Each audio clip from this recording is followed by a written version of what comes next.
We're now into the third part of our course. So as a recap of where we've been, in the first part of the course, we focused on geometry. So space, where are we? But also on vectors. How do we indicate change in space? Then we move to differentiation, which answers the question, how are things changing? So for the third part of the course, we're going to turn now to integration. And the basic idea, or the basic question of integration is, how much is there? Or you could say, what's the total? Now, what's the generic plan? Well, we're looking for something. We're looking for a total amount. So our plan is to take what we're looking for and break it into small pieces and say, what's happening on each little piece? And of course, when we say what happens, we know what happens approximately, which means we say, well, let's pretend it was flat. And then we say, let's add all those little pieces back up, and we get a good answer. Now, here's the amazing part of calculus. It says, look, if you're doing really good approximations in the local, then when you go through the limit, you're going to get really great approximations in the global.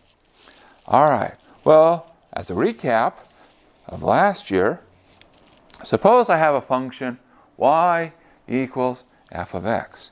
So I have this curve on top, y equals f of x, and I want to ask, how much is there? Well, in this case, let's think of how much as an area. How much area is there? Well, the way we can find that is we take our area and we break it up by cutting it into little tiny pieces. And those are thin strips. And we can say, well, look, the total area is about the sum over each one of these rectangles, the height times the width. So when we're talking about these rectangles, what are they? Well, the delta xi, that's the width. And then the f of xi says, well, pick a value and go up to the function so that really you're approximating this by a rectangle. And of course, how do you get better approximations? Well, you do what we alluded to. If we want good approximations, we break things into smaller parts. So more rectangles. And the more rectangles you make, the better approximation you'll get. Now, where are we going to go in our class?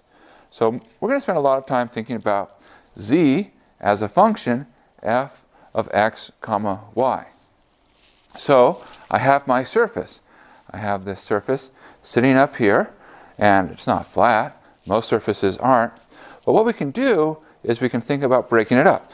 So just as we broke up the downstairs here, so in other words, we broke up our domain, is how we can think of it. Well, we can again break up our downstairs, chop it up into little pieces. And oftentimes we think about little rectangles, and we say, okay, what happens? So in particular, we can say, well, if I have a little piece here, let's say this little piece, I want to say, what's the contribution to the volume now? Well, because we have a surface, what's underneath would be a volume. Well, it's going to be the sum, and there's two sums because I have two directions. So there's one sum that's going in the x direction, and the other sum going in the y direction. So it's the sum, double sum, of a height. So again, you pick a value, and you say, okay, let's take that value, and let's go all the way to the top. There we go. So there's the height. And then times the little bit of area downstairs. So little width, little length.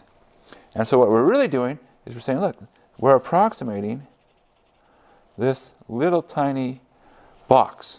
So that little box we can find an approximate area for. And then, of course, that's just one box. We go up over all these boxes, add up, add up, add up, and that's the total. All right. So that's how we're going to approach things. So that's the basic theory. And what we've been talking about is what's known as Riemann sums, not to be confused with Riemann, which is something else at Iowa State. Riemann Gardens. No, Riemann, different spelling. So how do you get better approximations? Well, you make things smaller. So you take the limit as the size of the parts go to 0. And when we're going to talk about the size of the parts, we're we're talking about these little pieces here. We want these things to get very small. So we want this to get small. The smaller we can make those parts, the better.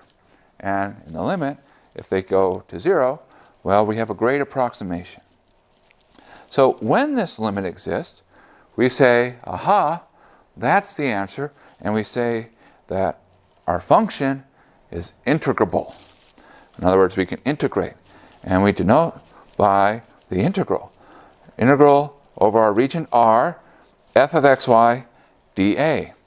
Now, this looks familiar, and it's very similar to what we did before.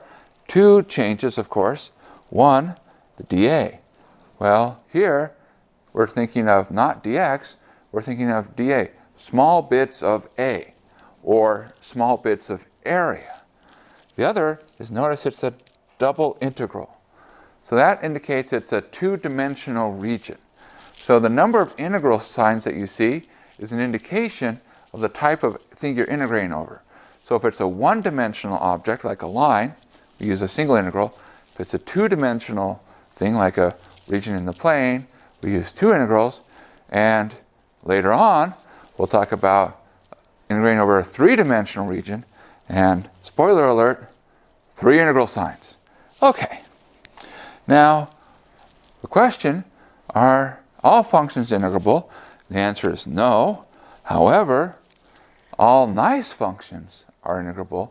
And nice refers to the idea that continuous, for example, is nice. It doesn't have to be continuous, but oftentimes that's sufficient. So if you're continuous, and the functions that we deal with will be that type of nice function. All right, well, so there's the basics. Now, what can we say? Well, let's talk about a couple of our rules for integration. Now, the thing to remember about integration is that integration comes from addition. And addition, unsurprisingly, has nice properties. So we're going to talk about some nice properties that integration has. So let's go through a few of them. A lot of these will be pretty intuitive, so no surprises. So the first one, suppose I'm integrating over my region and my function is 1. So I'm integrating 1 dA. What's the answer? Well, the answer is the area of R. Now, you might say, wait a second, shouldn't it be a volume? Well, it is a volume, but it turns out it's a volume which is equal to area. But a better way to think about it is just thinking, okay, we're looking for a total. And what we're doing here is, the idea is we're breaking up our region into small bits, and for each bit, we're just counting the area. And now we're going to add all those bits up. So if I'm adding up little bits of area, what I'll end up with is the total area.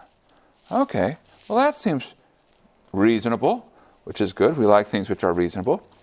Now the next two, let's just look at the next two together if we can get the paper to move. Well, maybe we should never look at the next two. Here we go.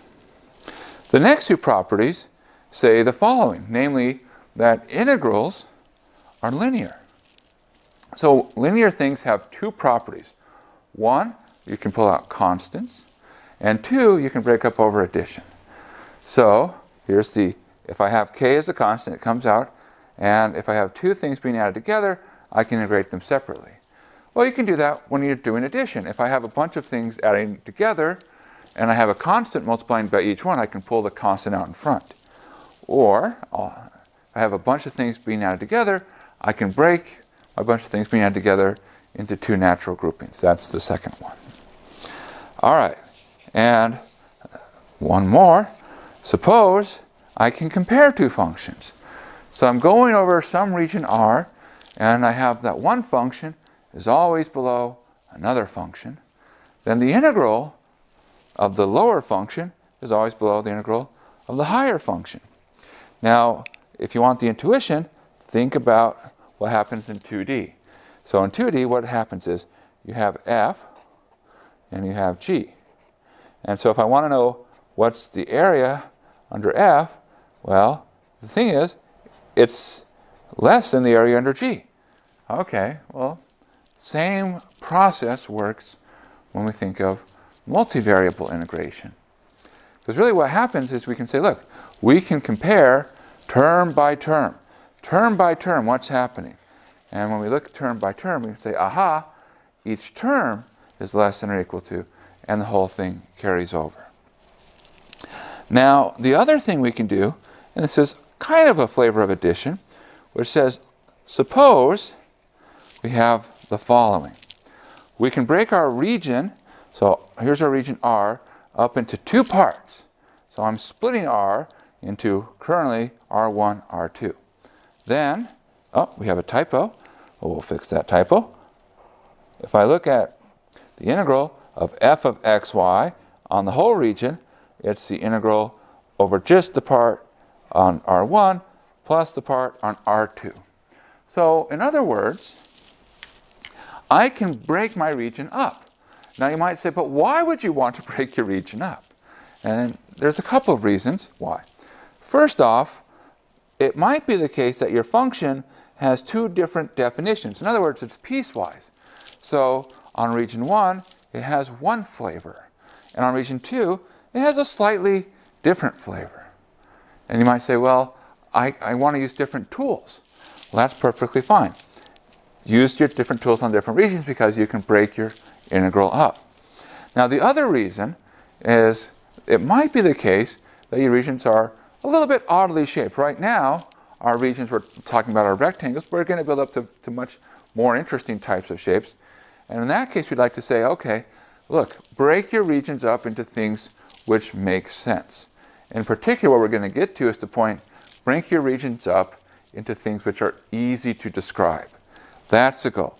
The easier something is to describe, the more power we have and the better our tools will be. So let's actually do a problem. So let R be the region where x goes between 0 and 2 and y goes between 1 and 4. Now this is also written as, notationally, 0, 2 cross 1, 4. Now this isn't a cross product, it's just an indication of what's called a Cartesian product. So the first thing here, 0, 2, that's the interval between 0 and 2 inclusive, and 1, 4 is the interval between 1 and 4 inclusive. And the idea is the first coordinate falls in here, and the second coordinate falls in here. So, suppose we have a little bit of information. The integral over the region R of f of xy dA is 7. We want to find the integral over the region R of 3 times f of xy minus 4. All right, so that's just for reference. We don't need to, but if we wanted to, we can draw our region. So x goes between 0 and 2, and y goes between 1 and 4, which means our region will look something like this. So this is R. Okay, so now what do we do? Well, let's think about what tools we have available to us. So we have the following. Notice that there's a subtraction. Well, we have a property that says addition breaks up nicely. Well, look, subtraction is just a form of addition. It's sort of anti-addition, but that if something works for addition, it works for subtraction. So let's use that rule. So if I want to do the integral 3 f of xy minus 4 dA, well, that's the same as the integral over our region 3 f of xy dA minus the integral over our region of 4 dA. All right, so we were able to use addition. Now the next thing is to say, hey, we've got constants in here. Let's pull the constants out, because we're allowed to pull constants out. So this becomes the 3 times the integral over our region, f of xy dA, minus 4 times the integral over our region of dA, but we'll emphasize it by putting 1 dA. And now we say, okay, we know some things. We know that this integral is equal to 7. Now you might say, how do we know that? Because we were told that. Well, that's convenient. The other thing is to say, hey, this is integrating 1. Well, we know how to integrate 1. We just find the area. So we come up here and say, well, what's the area? Well, it's a 2 by 3, which means that this will be the area, which is 6. So we get 3 times 7, which is 21, minus 4 times 6, which is 24, giving us the final answer of -3. All right. Now, is that right? Well, it seems right. We applied the rules, but how do we get a negative? Is it possible to get negative? The answer is yes. It is possible to get negative, because you have to remember, integration is about totals, and sometimes totals can be negative. For example, you might have debt. Debt is like a negative on a balance sheet. So yes, negatives are certainly possible. So don't get too worried. Now, on the other hand, there will be times when we say, this integral represents something, and that something has to be positive. For example, if we were saying finding, I don't know, a mass of an object, well, we better end up with a positive number. Otherwise, we've just won a Nobel Prize. Well, I guess both things are good news. All right, so there's an example. Now, we'll probably want to get into things that are slightly more complicated than just integrating constant functions. So we want to get into the actual practice. How do we really do this? How do we go about breaking things up and finding the totals? So we're going to take a few minutes here and work through this. We can get our paper to cooperate. All right. So our starting idea, where we began our conversation, is let's break things into pieces. So that was our dA. We're going to chop our domain up into little tiny parts and understand each little part. Here's an improved idea, which says instead of thinking about breaking things up into little boxes, what we're going to do is we're going to break things up into strips. So you can think of it as I'm coming through, and here's my domain. My x goes from A to B, y goes from C to D, and what I'm going to do is I'm going to chop. Now I can chop in two ways, where I say, let's hold x fixed and chop, and I take out a little tiny piece, or let's hold y fixed and chop, and I take out a little tiny piece. Now the key here is that when I chop, I get these really thin strips. But I can approximate what's happening on each of these strips, and using that information, I can figure out what's happening to the function. So, what are my two strips? Well, as we mentioned, if we hold y fixed, then we have this red part here. What we'll get is we'll have something going from A to B. So in other words, I took this out and I laid it down, and I see here, and this right now, this is the x direction. So here's x and here's z. So it's an image here in the xz plane. And what I have is that x goes from A to B. So if I want to find the slice, what's happening to the slice, well, I look at the area of that slice. So the area of that slice, I integrate from A to B, f of xy dx. Now notice what's happening here. Y does not show up in the integral except as a parameter. So as I integrate with respect to x, wherever I see a y, it's constant because I'm in that y slice. So the answer here in this integral, it's going to have y. So that's why we call it a of y. So in other words, the area of y. Because as I move my slices along, the area can differ because my slices change. Now, that's if I hold y fixed. If I hold x fixed, so now I'm in this blue slice, so I pull it out, what do I see? Well, I see C and D, that's in the y and here z plane. So the yz plane, what's the area of the slice? Well, now the area, it depends on where I am in regards to x. And I go from C to D, f of xy dy. Again, notice I'm integrating with respect to y this time. And so what happens is this will produce something which depends only on x. in essence, what happens is I'm integrating the y out. I'm going to be left with something which depends only on x. And now I say, okay, so I can understand what happens in these slices. What do I do? Well, the answer is we can find the volume by doing the following. So in each case, so the volume is I sum up the area of the slices times a little bit of width of the slices. So the width, see, there's a little tiny perturbation. Okay, area times width. So when we talk about area, it's these pieces that are going in for area. Well, so I replace what the area is. It's an integral. So either an integral where I integrate a to b dx or integrate c to d dy. And I say, okay, well now what I have is these pieces are now either a function of y or they're functions of x. And I'm adding them up. Little tiny pieces, little slices. And so those are integrals. So what happens is I have an integral inside of another integral. And so we write these as double integrals. And what you should really see these as is we call these nested integrals. So one integral inside of another, or also known as iterated integrals. So again, idea is you should really think of it as this way, where I have one layer and then I have a second layer. So instead of doing it all at once, we're going to do it one layer at a time. So we integrate one variable at a time. Now, if we have layers, how do we do it?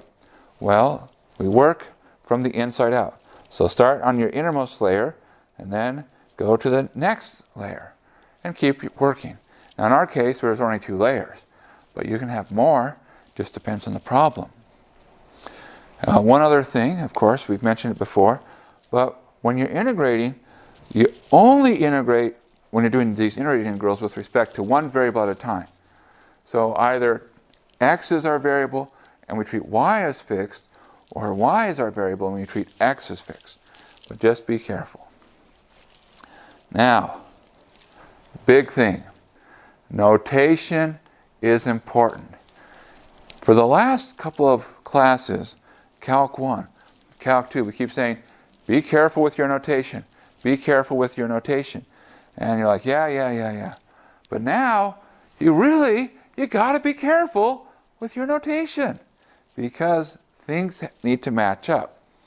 So if I write integral c to d, integral a to b of f of xy, and I don't put that on the end, I don't know what to do. Because this information is guiding.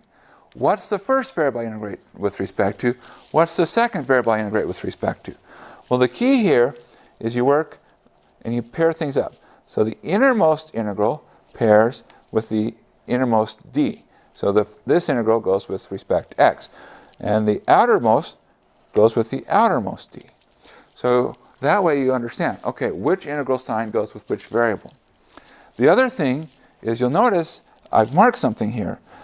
When we write a to b in the bounds, they aren't just numbers, they're tied to locations.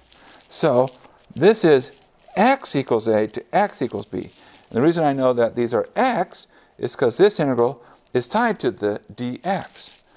And similarly, the c to d aren't just numbers, they're locations. Y equals c to y equals d. And how do I know that they're y? Well, because they're tied to the y. So pay attention, and if you get used to how the integrals are set up, you can really read a lot of information off of these integrals here. All right, good. Well, that's the theory. Integrate one variable at a time. Now, one of the things that you'll hear a lot is that these are sort of onion problems, in that they have layers. And they're also like onions, in that we might shed some tears. But the key is there's layers. Work one layer at a time. You'll be okay. You'll be okay. So let's go through and do an example. Find the volume between the surface z equals xy squared and the xy plane for the region R, where x goes between 1 and 3 and y goes between 0 and 3. So a couple of things to note. let's think about what we have here. The xy plane is just another way to say z equals 0. So what I have is I have the xy plane is somewhere down here. So here's the z equals 0 plane. And it says x goes from 1 to 3. So here's 1, here's 3. And y goes from 0 to 3. Well, here's 0, here's 3. So when we put this all together, we get a nice little region. So here, this is our R. Now above this, sitting somewhere up in space, is the surface. So z equals xy squared. I don't know what it looks like, but it looks like something. Let's suppose it does something where we have that. I don't know. That's a terrible drawing. But right now, the key is I have a surface. So what do I want? Well, what I want is I want to integrate over my region my function xy squared dA. Because I can think of it as xy squared is my height. And I want to integrate height. So if I'm integrating height, I'll get volume. So another way to think of it is that height times area, that's a little piece of volume. Add the little pieces up, that's the total volume. Now we have two choices here because we can really do this integral in two different ways. Either integrate first with respect to x and with respect to y, or with respect to y and then x. Which one should we do? And the answer, since we have time, let's do both and see what happens. All right, so let's do both. So we're going to get to do this twice. So if we integrate xy squared dx dy, well, we set the bounds. So the outer integral is with respect to y. Y is going from 0 to 3. The inner integral is with respect to x, and that goes from 1 to 3. So now what do? Well, the integral is with respect to x. So if I'm integrating with respect to x, the y squared is a constant. Integral with respect to x, that will be 1/2 x squared y squared evaluated from x equals 1 to x equals 3. So I'm putting the x equals just to really emphasize what am I going to evaluate. Because I have a couple variables, so I want to make sure I'm evaluating the right variable.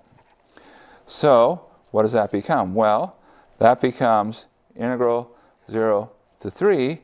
Then I'm going to have 9/2 y squared minus 1/2 y squared dy. Because x squared, I'll get 9/2 when I put in x equals 3. I'll get 1/2 when I put in x equals 1. Okay, 9/2 minus 1/2, that's going to be integral 0 to 3 of 9/2 minus 1/2, so it's 8/2, so that's 4 y squared. And so if you integrate that, that will be 4/3 y cubed. And here there's no ambiguity, so I can just put 0 to 3 without running into trouble. If I plug in 0, I get 0. And if I plug in 3, well, 3 cubed is 27. Divided by 3 is 9. And 4 times 9 is 36. All right, so that's the answer. It's 36. Well, that's the answer if we integrate first with respect to x and then with respect to y. But what's the answer if we did it the other way? So what do I mean? Well, so the other way, we're going to integrate.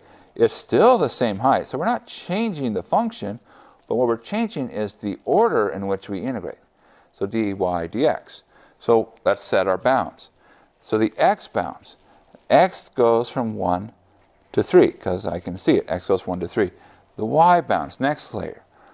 Y goes from 0 to 3. So this will become integral 1 to 3. And I'm integrating with respect to y. So the x is now the constant.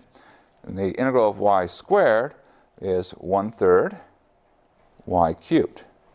And I'm going to evaluate from y equals 0 to y equals 3 dx.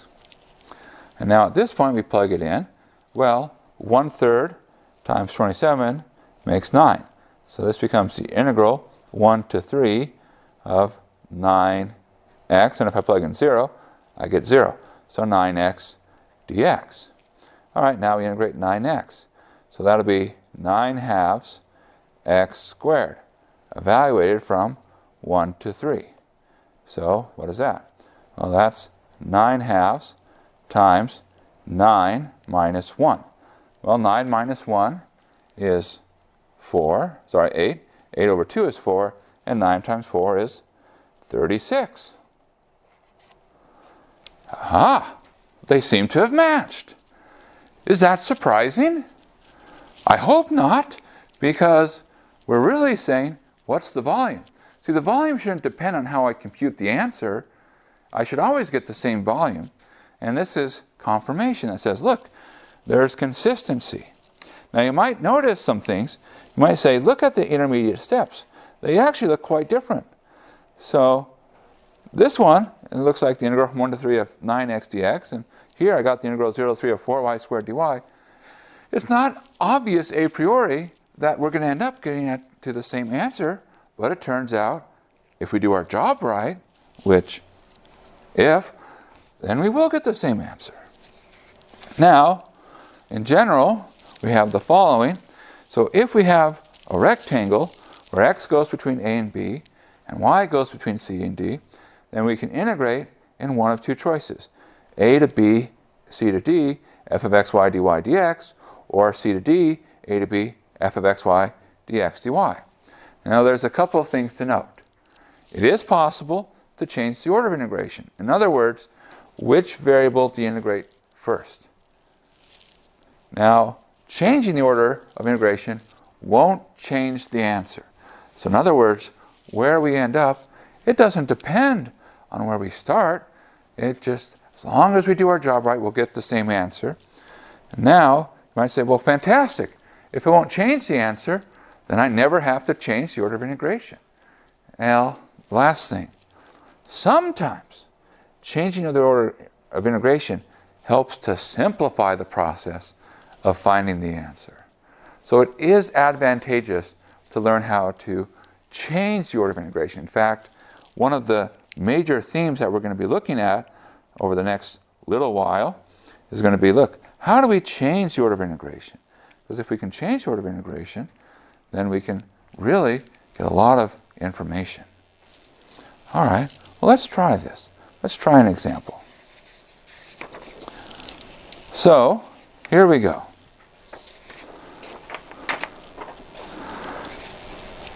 Find the integral from -5 to +5 of the integral from 6 to 27 of arctangent y to the 6 sine of x to the 53rd power dy dx.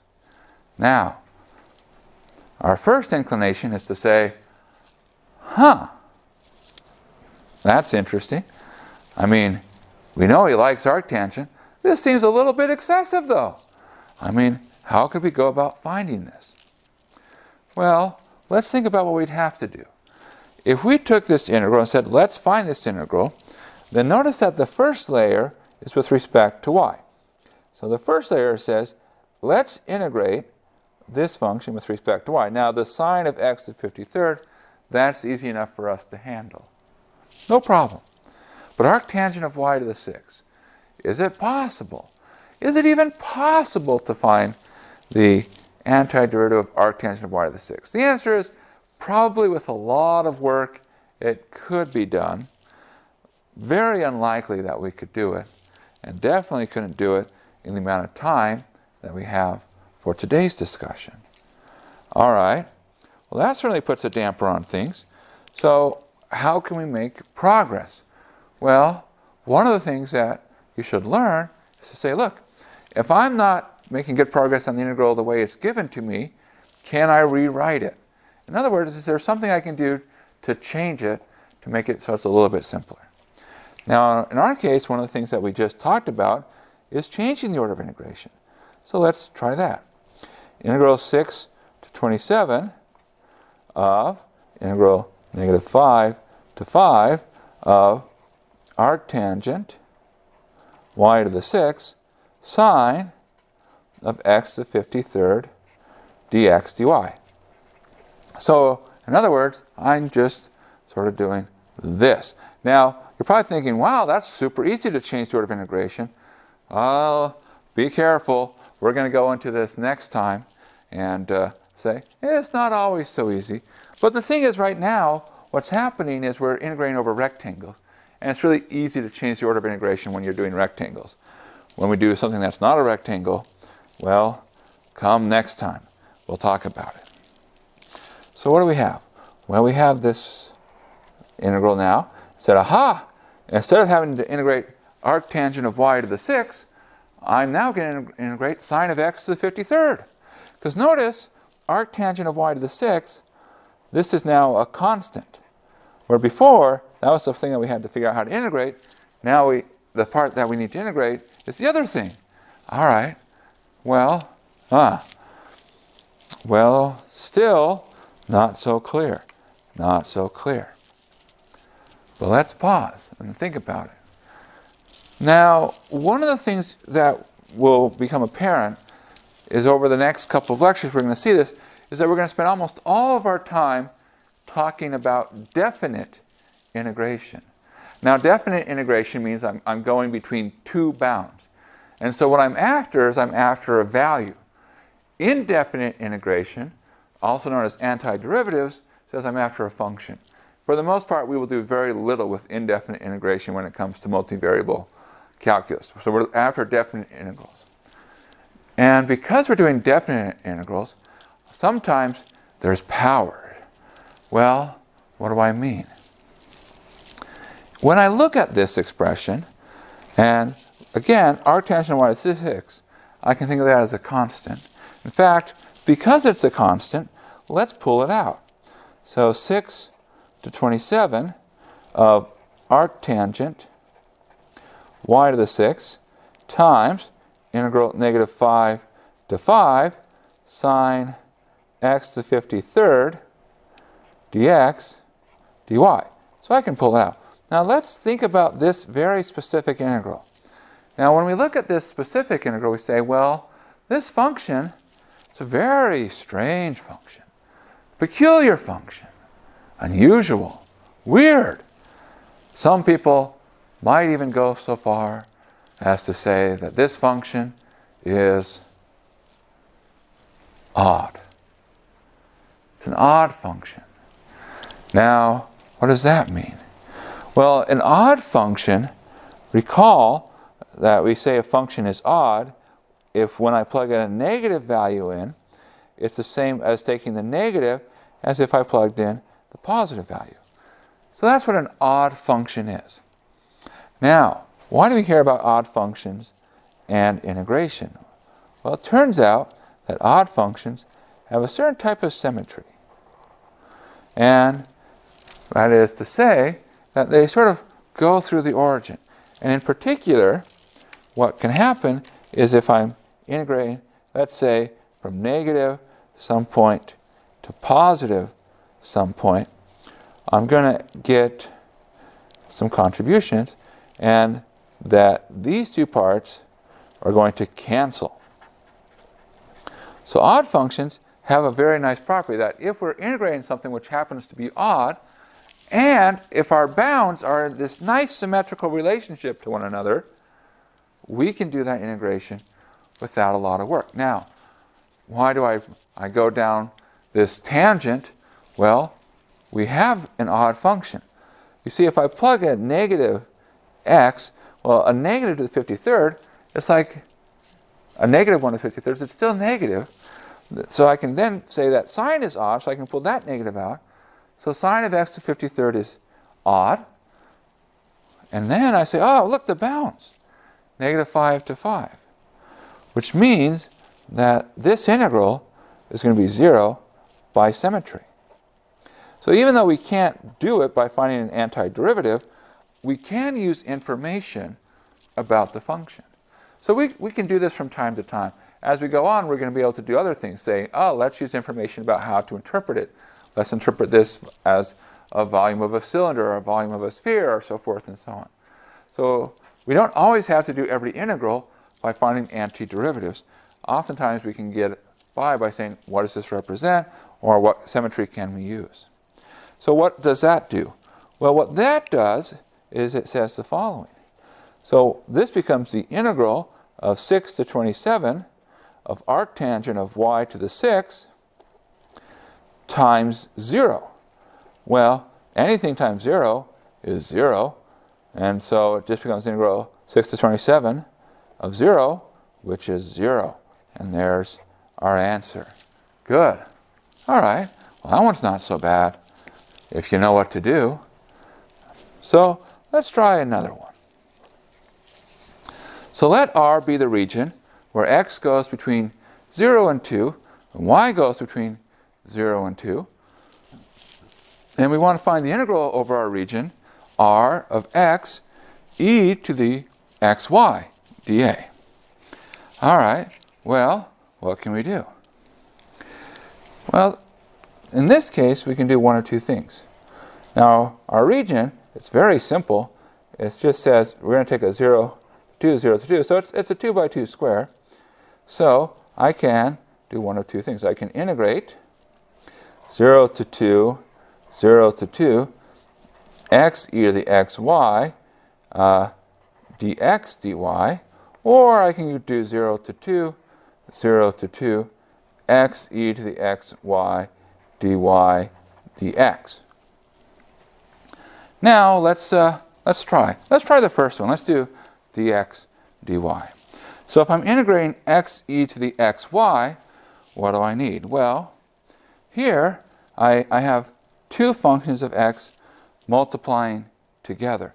And the y, remember at this point, y is being treated like a constant. Okay, so how do we do this? Well, let's just do some work on the side here. So suppose I want to find the antiderivative of x e to the ax. So I'm thinking of a as a constant. In our case, a will be y, but what rule do we use? Well, this is integration by parts, which you might remember. We learned that at one point in life. Okay, so the idea is this is our u, this is our dv, and so what do we get? Well, du would be dx, and v would be 1 over a e to the ax, because I have to divide by a to compensate. So this becomes u times v. So x e to the ax over a minus the integral of v du. So 1 over a e to the ax dx. Well, so that ends up being x e to the ax over a minus e to the ax over a squared, because I'm going to have to bring an a down again, and then plus a constant c. All right, so that's the antiderivative. Now, in our case, we have a is y. All right, so let's apply that rule. So we have the following. This is going to be equal to the integral 0 to 2 of x e to the yx over y minus e to the yx over y squared, evaluated from x equals 0 to x equals 2 dy. Again, I'm just applying my rule, but everywhere I see a, I put y. Now we evaluate. Okay, so this becomes integral 0 to 2. Plug in x equals 2. What do we have? Well, we're going to get 2e to the 2y over y minus e to the 2y over y squared. And then plug in 0, subtract. Well, 0, that term's gone. Well, we got something. 0, and then minus e to the 0 is 1. So minus 1 over y squared. And dy. So what does this become? Well, it becomes the integral 0 to 2. And if we look at this, well, what can we do? Well, minus minus, we can turn this into a plus. Common denominator, we can make it y squared. And then what do we end up with? Well, we have 2y e to the 2y minus e to the 2y plus 1 dy. Now, at this point, we're probably thinking to ourselves, that looks terrible. That looks terrible. How do we integrate such a thing? Can we integrate such a thing? Boy, that would be tough. That would be tough. It's not impossible. Not impossible. I mean, one thing we can certainly do is, when in doubt, we could throw things into a Taylor series, work term by term, see what comes out. But that doesn't seem like a good way to go about this problem. Well, but remember, we made a choice.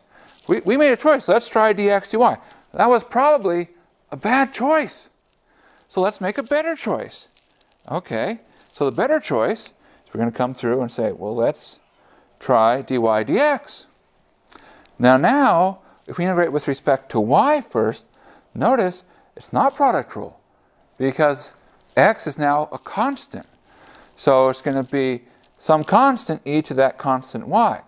So this becomes, if we integrate 0 to 2, the antiderivative, if you will, of x e to the xy, where I'm saying take the antiderivative with respect to y, will become e to the xy. So where is that coming from, by the way? Well, it's the same thing here. When I took an antiderivative, I had to divide by the constant. So the constant was x, and x divided by x became 1. All right, so I'm going to evaluate this. Y equals 0 to y equals 2 dx. All right, so that becomes the integral 0 to 2, and that's going to become e to the 2x. So I plugged in x equals 2, y equals 2, minus e to the 0, which is 1. All right, dx, e to 0, because I plugged in y equals 0. Well, I'm already feeling like we're going to have a better chance of success on this one. Well, what do we do next? Okay, so this becomes 1/2 e to the 2x minus x. And now we're going to evaluate from 0 to 2. And notice we went right past that integral. Didn't even have to pause and wring our hands or panic. No panicking required. So plug in 2. We're going to get 1/2 e to the 4, 2 times 2, minus 2. Then don't forget to plug in 0, because here e to the 0 is not 0. E to the 0 is 1. So minus 1/2 minus 0. Okay, well, what does that end up with? Well, so that ends up with 1/2 e to the 4th, and then minus 2 minus 1/2. So minus 2 would be minus 4/2 minus another half, makes it minus 5/2. And that's the answer. Now, on a side note, what can we conclude? Well, we can conclude that this integral here, if we worked it out, is that 1/2 e to the 4th minus 5/2. Now, that's it. If we could work it out, well, that's a big if. I mean, oh, sometimes we can't. Sometimes we can't. Okay. Now, one last thing we're going to talk about today, a sometimes useful fact. All right. Well, if we're in the case where all our bounds are numbers, so in particular, when does that happen? Our region is a rectangle. So if our region is a rectangle, and the function that we're integrating is nice, so in other words, it's a function of x times a function of y. In other words, I can pull it apart. Then what we can do is we can do our multivariable integration, turns out, to simplify to a product of single variables. Now how? Well, let's think about it. Here we go. So I start with my integral over my region, a to b, c to d, g of x, h of y, dy. Now notice that my integral right now, it's a function just of y. So this g of x term, that's a constant as far as the inner integral is concerned. So since it's a constant, I can pull a constant out of the integral. So that's how we get to the next stage. Integral a to b of g of x of integral c to d h of y dy dx.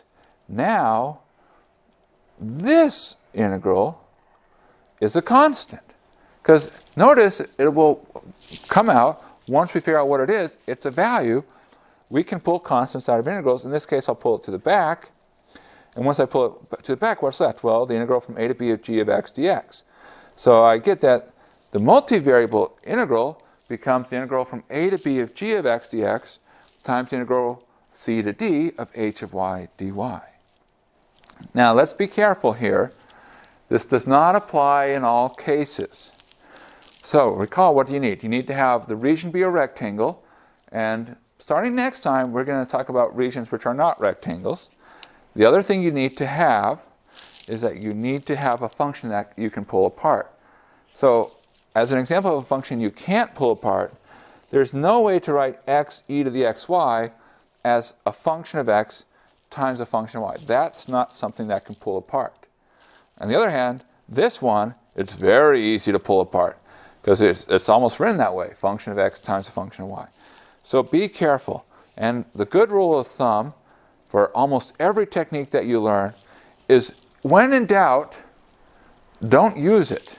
Because if you're not sure if it works, then you're setting yourself up for danger. You can always do things the long way, and you'll get the right answer. The only thing that this really does is it just sort of says, let's sort of run things in parallel.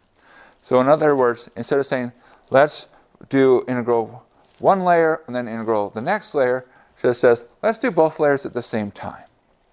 So here's an example. Suppose I want to find the following. Integral 0 to pi, integral 0 to log 2, sine of x e to the y, minus y sine of x dy dx. So first off, can we pull it apart? Well, notice both terms have sine of x.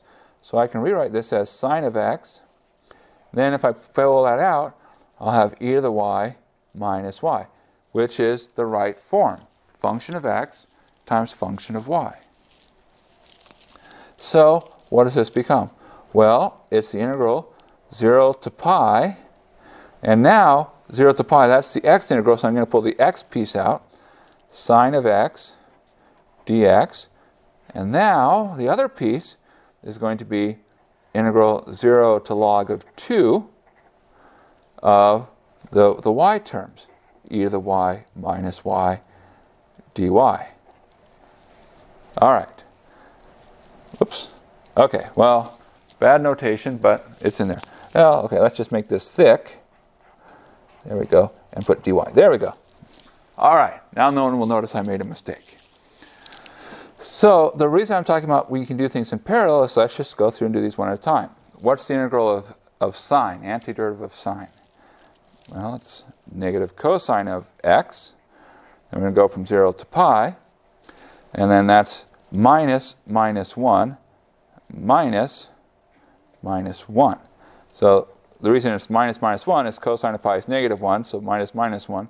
Then I need to subtract, plug in cosine of 0, I'll end up with negative, and cosine of 0 is 1, which means that this is 2. So the first integral becomes 2. Over here, what do we end up with? Well, here we end up with antiderivative of e to the y minus y is e to the y minus 1/2 y squared. And then I'm going to evaluate from 0 to log 2. So plug in log 2. E to the log of 2 is 2 minus 1/2 log 2 squared. Then I'm going to subtract. E to the 0 is 1 minus 0. So here, well, 2 minus 1, I get 1 minus 1/2 log 2 squared. So the first integral is 2, second integral 1 minus 1/2 log squared. So the answer, multiply these two together, is 2 minus log of 2 squared. A very 2y problem. All right, well, that's our introduction, our basics, but don't worry, we're going to do a lot more. So next time we're going to start by talking about integration over more interesting regions, and there's a lot coming up, so make sure you come. All right, have a good day.